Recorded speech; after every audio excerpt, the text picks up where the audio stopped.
The mission of the Canadian Aviation Hall of Fame is to honor those individuals and organizations that have made outstanding contributions to aviation and aerospace in Canada. To date, 242 individuals have been inducted, going back to the earliest days of Canadian aviation. Le 27 octobre 2022, à Montréal, le Temple de la renommée de l'aviation canadienne a organisé une cérémonie d'intronisation et un dîner en cravate noire, au cours desquels une salle comble de plusieurs centaines de personnes a assisté à l'intronisation de 8 nouveaux membres. Throughout my life, I have had a passion for engineering and flying, and was fortunate to have many wondrous and unique experiences. I'm Dave Jerkowski. John's story and more tonight on 70 Minutes.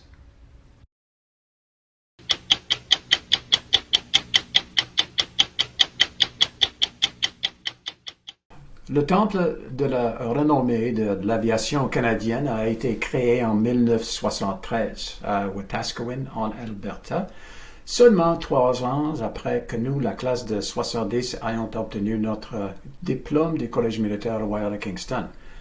The mission of the Canadian Aviation Hall of Fame is to honor those individuals and organizations that have made outstanding contributions to aviation and aerospace in Canada, and to collect, preserve, exhibit, interpret artifacts and documents, thereby inspiring and educating Canadians.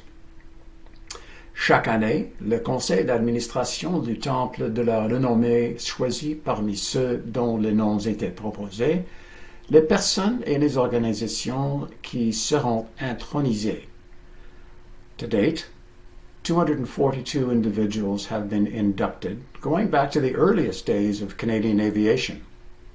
And as you might expect, there's no shortage of RMC grads among them, including 2474 Bill Newson, Mike's father, and our very own 8276 Mark Garneau. This past year, Mark was joined by another class of 70 alumnus, as you know, 8250 John Croll.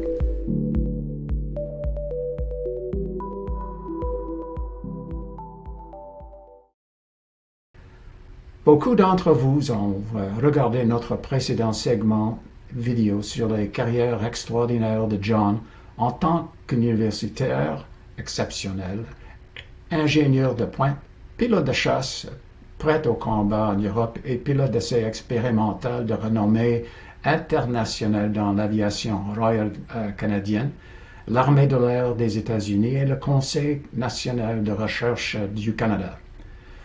John has logged more than 7,300 flying hours on 55 different aircraft types, ranging from the tiny Chipmunk primary flying trainer through many single-seat Canadian and U.S. fighter aircraft to the huge 8-engine B-52 strategic bomber.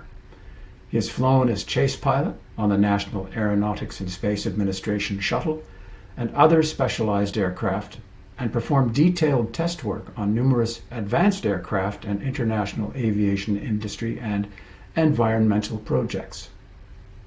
En raison de ses remarquables forces académiques et d'ingénierie et de sa contribution significative à l'aviation internationale, John a reçu de nombreux prix prestigieux et une reconnaissance spéciale.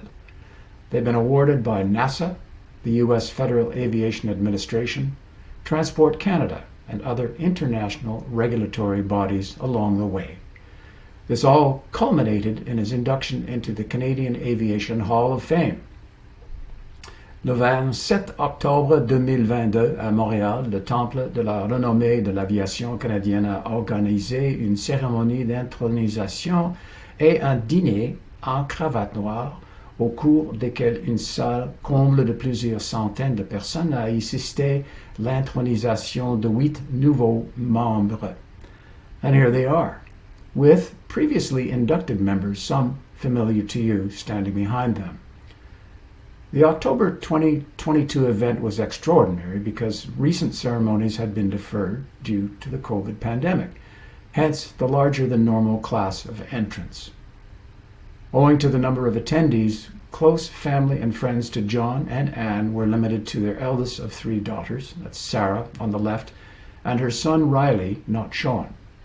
Our classmate, Dr. Chris Skinner, and his wife Pauline, and I will refer to Chris at the conclusion of this presentation, my wife Susan, and me, John's nominator.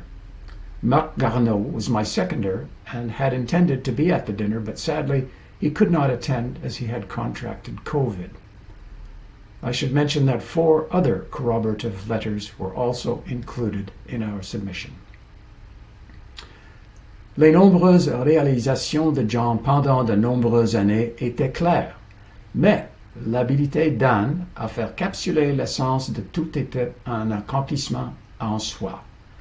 Son discours d'acceptation a été prononcé et son nom par sa tendre épouse Anne. Here it is. Throughout my life, I have had a passion for engineering and flying, and was fortunate to have many wondrous and unique experiences. I have flown high enough to see the curvature of the Earth. I have flown at 0 gravity, as if in space. I got to fly 100 feet below sea level over Death Valley. I have flown an A-10 upside down for an hour, flipping every 15 seconds to keep oil in the engine.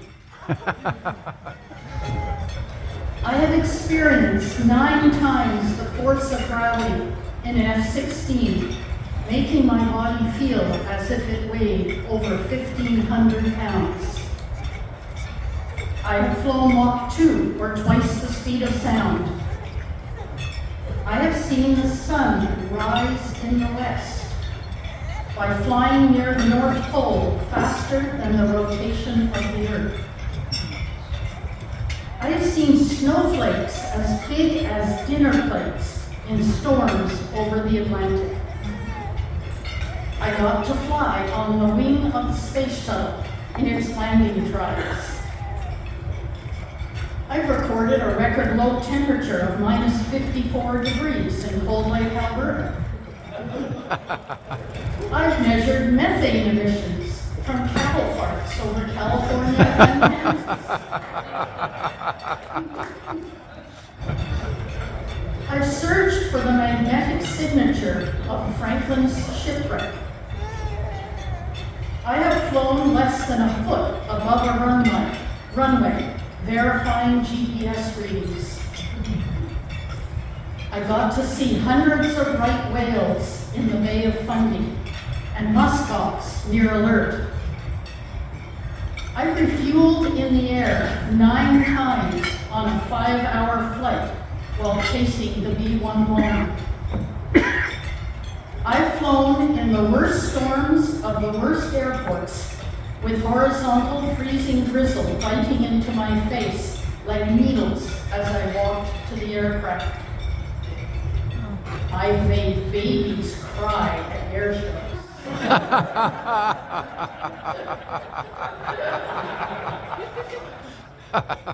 And the most surprising part to me is that I got paid for doing it all.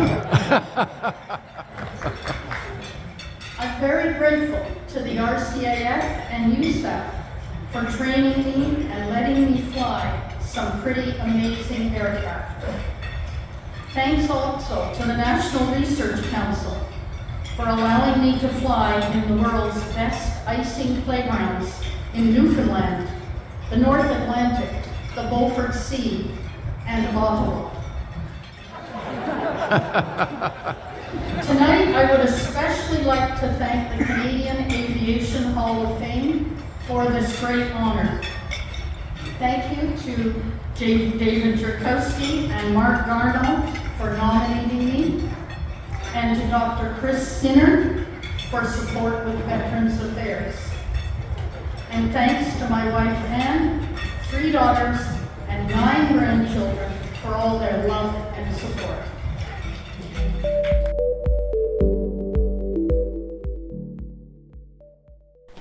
Before closing, it is important to refer to John's high-speed ejection. his consequent health troubles, and the added challenges he and Anne endured in their dealings with Veterans Affairs Canada.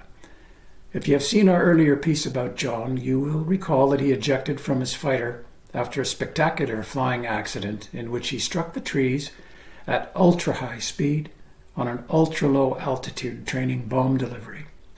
Some 25 years after this accident, John experienced onset symptoms of Parkinson's disease, but VAC did not recognize his on-duty accident as a qualifying causal reason for compensation. At that point, Anne needed help to reverse VAC's decision. Anne managed to get hold of the original Board of Inquiry from Canada's archives and passed it to Dr. Chris Skinner, neurologist and John's engineering physics RMC classmate. With abundant clinical experience, compelling analysis, and ample experience in such matters, Chris won the day for John and Anne.